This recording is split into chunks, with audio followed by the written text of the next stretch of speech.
I wanted to talk some more about decentering relationships. And I'm not talking about a marriage. I'm talking about in terms of dating and being in a dating relationship.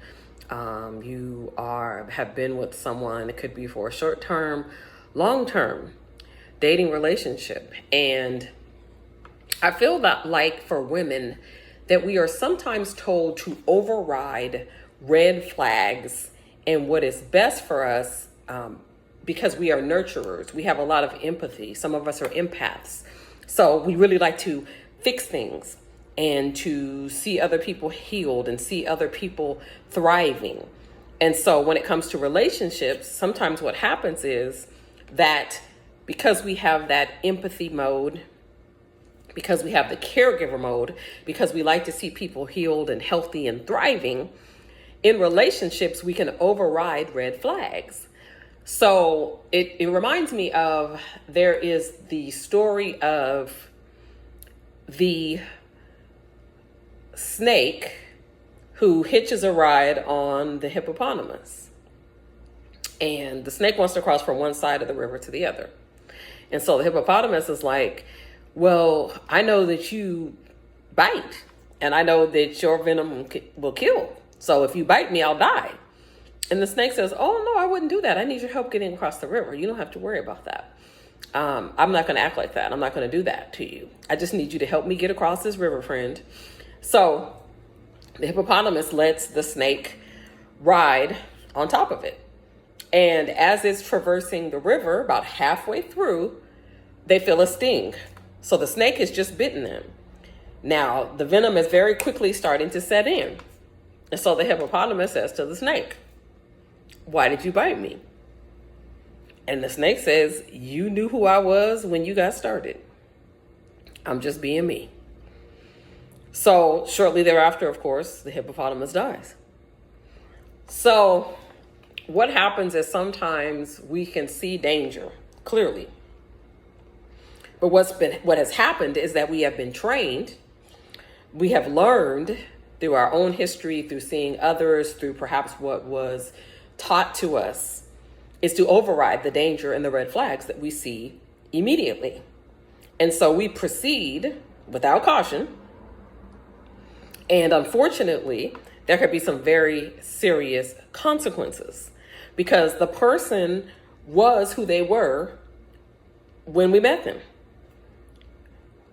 So as Dr. Maya Angelou would say, when people show you who they are, believe them the first time.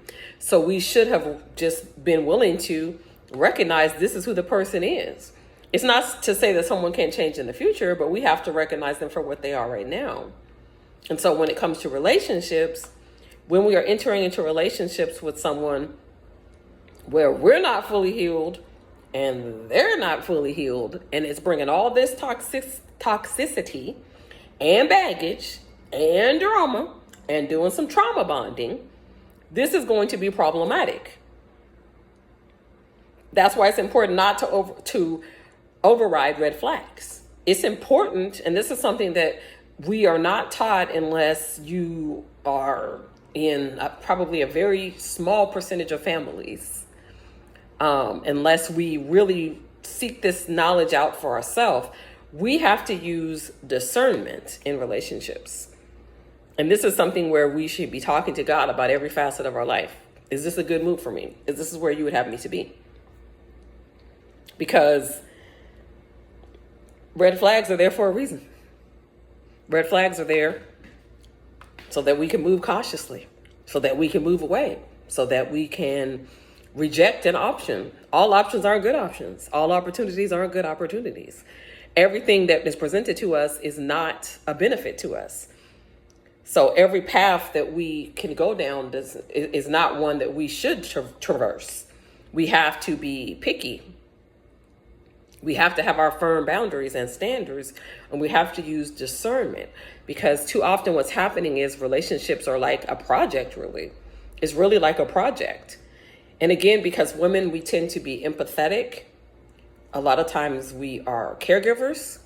And also what happens is we get into a mode of fixing, being a fixer. And we can't fix a man.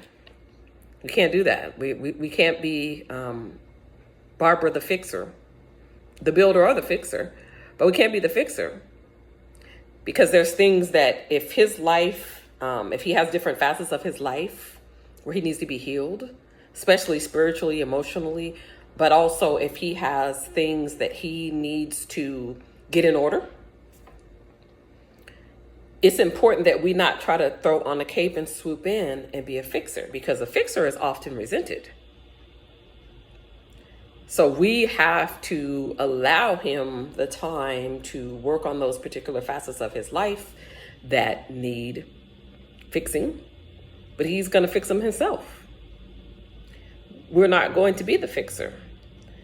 And that is where it's important for us to, again, to set up boundaries when it comes to a relationship.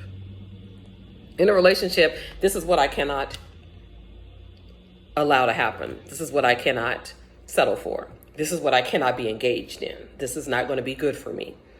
I'm not going down that path because I know it's going to be problematic. To avoid the trauma bonding, to when you see dysfunction, and I'm not saying that I'm not making the analogy about the snake to say the man is the snake, but to just say it's important to recognize the epitome of who someone is when you meet them, when you engage with them. That's why it's important to not get into love bombing, or to not be susceptible to love bombing, because love bombing is where there will be a swift rush to jump into a relationship. Oh, and now you're in a relationship now, so now you feel like you are obligated to keep it going. But by taking our time, we can really do an analysis. Use your discernment. Again, ask God in all facets of your life, where you're living, jobs, friendships, and certainly romantic relationships. Is this where I should be? Should I be making this move? I think a lot of times what happens is that we jump into the relationship and then we ask God to bless it afterwards, versus asking beforehand, is this a move I should even be making? Should I even be going down this path? Should I be venturing into this relationship at all? Some people are just meant to be our friends. We can't be in a relationship with everybody, and everybody is not meant for us. Some people are a distraction.